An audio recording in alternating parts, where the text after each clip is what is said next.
Bismillahirrahmanirrahim. Assalamualaikum warahmatullahi wabarakatuh.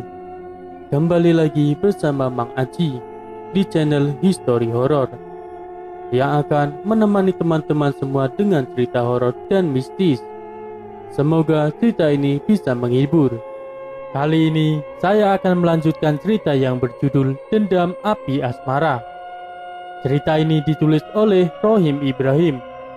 Bagi teman-teman yang ingin membaca kisah aslinya, bisa kunjungi link yang nanti akan saya sertakan di kolom deskripsi. Tak usah lama-lama lagi, mari kita masuk ke ceritanya.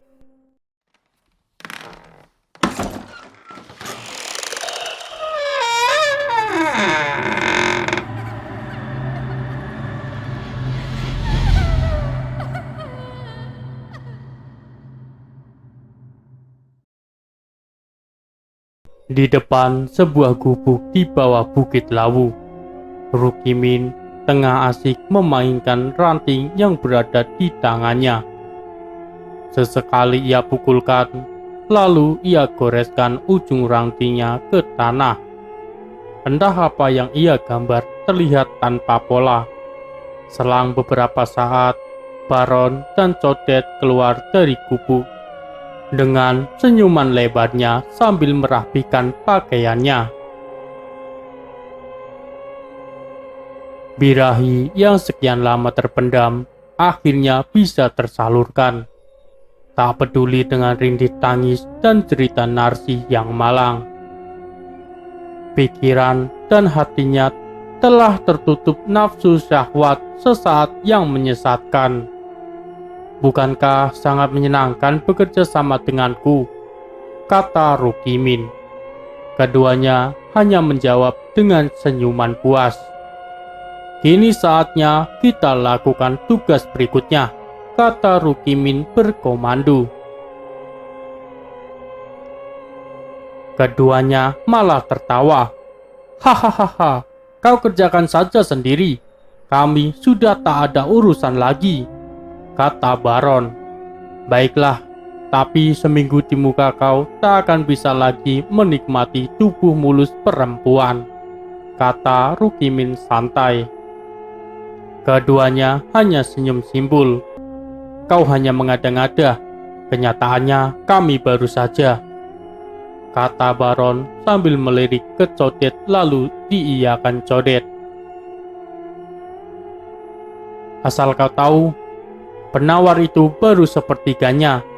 Kalau kalian gak mau ikut, terserah, kata Rukimin santai lalu berdiri hendak pergi. Tunggu, baiklah kami ikut, kata keduanya hampir berbarengan. Akhirnya mereka bertiga pergi meninggalkan gubuk dan lenyap di telan ilalang yang tingginya sepundak. Semilirnya angin di malam hari menambah dinginnya suasana, mengiringi buayan mimpi semua penduduk desa. Tapi tidak dengan beberapa orang yang memang bertugas menjaga keamanan desa. Mereka silih berganti keliling untuk memastikan kawasannya aman dari hal yang tidak diinginkan. Sementara dua orang temannya keliling, dua orang lainnya duduk sambil sesekali minum kopi untuk menghilangkan rasa kantuk.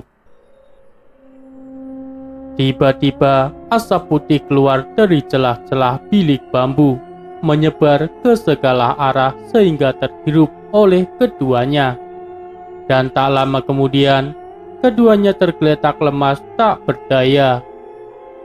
Selang beberapa saat seorang wanita berpakaian kuning dan memakai cadar muncul dari balik pos jaga diiringi dua orang lelaki berpakaian hitam memakai tergos yang hanya menampakkan mata dan mulutnya. Ketiganya menuju rumah besar di tengah-tengah rumah penduduk. Nampak rumah tersebut memang megah dan sangat kontras dengan rumah di sekelilingnya. Ketiganya yang tak lain Rukimin, Baron, dan Codet mulai beraksi dengan mengedap-endap dari samping rumah. Selang beberapa saat, Baron dan Codet sudah berada dalam sebuah kamar. Sementara Rukimin berjaga di luar. Terlihat seorang wanita sekira 30 tahun dan seorang pria paruh baya di sampingnya tengah terlelap tidur. Dengan sangat hati-hati, Baron membuka pintu lemari yang berada tepat di samping ranjang, tapi prak, sebuah kendi air minum yang berada di atas meja terjatuh, yang membuat pemilik rumah terbangun. "Siapa kalian?" bentak si pria yang kaget melihat ada orang asing di kamarnya. Lantas Baron mengeluarkan goloknya dan mengancam si pria. Si pria pun tak bisa berkutik, sementara istrinya hanya diam ketakutan menggigil. Lantas Codet langsung membuka isi lemari yang di dalamnya banyak barang berharga. Tanpa menunggu lama, barang tersebut telah masuk ke dalam sebuah karung. Melihat seluruh hartanya digasak, si pria pun berontak menendang perut Baron. Huk, tepat mengenai perut dan terjejar ke belakang. Karena refleks, golok pun membabat tepat di leher si pria. Tres, darah pun menyembur. Spontan istrinya menjerit histeris. Karena tak mau gaduh, Baron langsung menotok istrinya dan langsung memanggulnya. Berduanya melompat keluar lewat jendela. Mendengar suara teriakan, kedua orang yang sedang melintas tepat di depan rumah megah langsung menuju sumber suara. Melihat tiga orang mencurigakan, terlihat mengenali wanita yang dibawa, yaitu istri juragan tanah sekaligus kuwu atau kepala desa. Mereka langsung mengherdiknya sambil membunyikan kentongan. Tanpa menunggu lama, penduduk desa dengan disertai berbagai senjata tajam telah mengerubungi Rukimin dan kawan-kawan. Wajah yang penuh emosi dan tatapan mata yang beringas siap menghajar dan mencincang ketiganya. Entah siapa yang berteriak, "Cincang! Bunuh!" Penduduk desa menyerbu Rukimin dan kawan-kawan. Melihat serbuan serentak, ketiganya mundur hingga terpojok di samping rumah. Babatan berbagai senjata menghujam dari berbagai arah.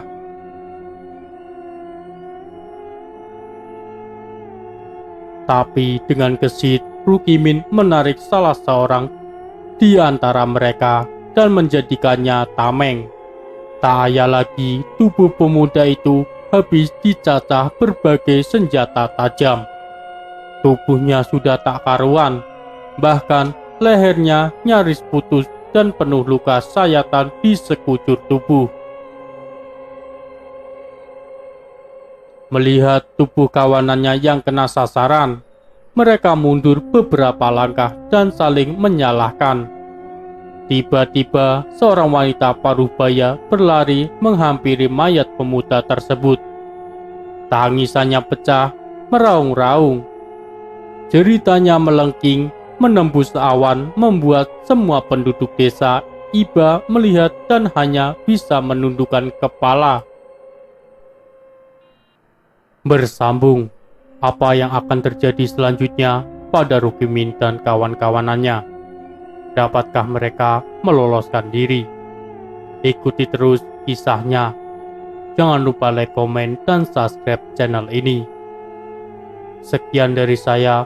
Wassalamualaikum warahmatullahi wabarakatuh.